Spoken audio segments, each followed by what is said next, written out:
ترمذی شریف کی حدیث ہے، حضرت عبداللہ ابن مسعود رضی اللہ تعالی عنہ روایت کرتے ہیں، نبی کریم صلی اللہ تعالی علیہ وآلہ وسلم نے ارشاد فرمایا، من نزلت به فاقۃ فانزلها بالناس لم تصد فاقته، فرمایا کہ جس بندے پر فاقہ طاری ہو جائے،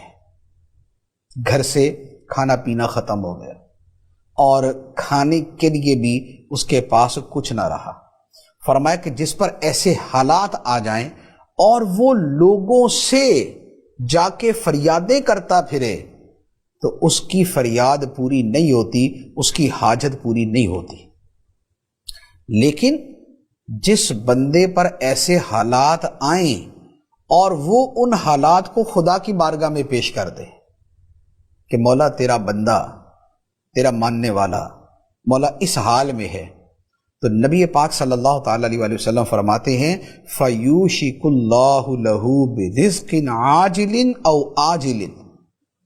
اللہ تعالیٰ یا اس سے فوری رزق عطا فرما دے گا یا کچھ عرصے بعد عطا فرما دے گا۔ یعنی جب بندہ خدا کی بارگاہ میں فریاد کرے گا تو اللہ تعالیٰ اس کے لیے اسباب پیدا فرما دے گا۔ اسباب، جو رزق ہے آسمان سے نہیں اترے گا، رزق لوگوں کے ذریعے ملے گا، لیکن اس نے اپنا ملجا و مأوا اور اپنا حاجت روا اور اپنا فریاد رس کسے مانا؟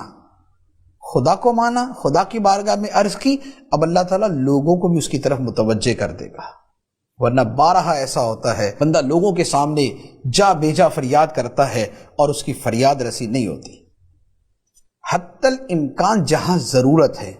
وہاں شریعت کی طرف سے اجازت ہے، بلکہ بعض صورتوں میں حکم ہے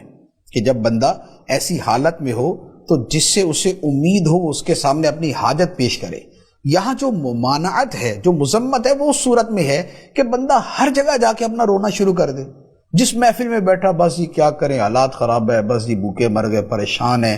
جہاں بیٹھے رشتہ داروں میں، دوستوں میں، جاننے والوں میں، نہ جاننے والوں میں، راہ چلتے کسی بس میں بیٹھے ہوئے، ٹرین میں سفر کر رہے، بس جس کے پاس بیٹھے تھوڑی دیر کے بعد حالات کا رونا شروع کر دیا کہ نہیں جی بس ہمارے حالات ہی بڑے خراب ہیں۔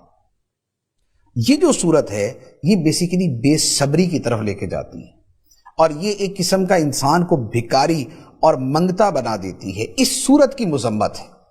ورنہ انسان پہ اگر آزمائشیں ہیں تو خدا نے اسباب کے لیے یہ دنیا ہی بنائی ہے، وہ کسی بھی متعلقہ فورم پہ یا متعلقہ جگہ پہ جا کے اپنی بات کرے گا، لیکن وہ اپنی اس حاجت کی تکمیل کے لیے کرے گا، صرف ہر جگہ روتے دھوتے رہنا اس کے لیے نہیں کرے گا، اور جو اصل فریاد ہے وہ خدا کی بارگاہ میں کرے گا۔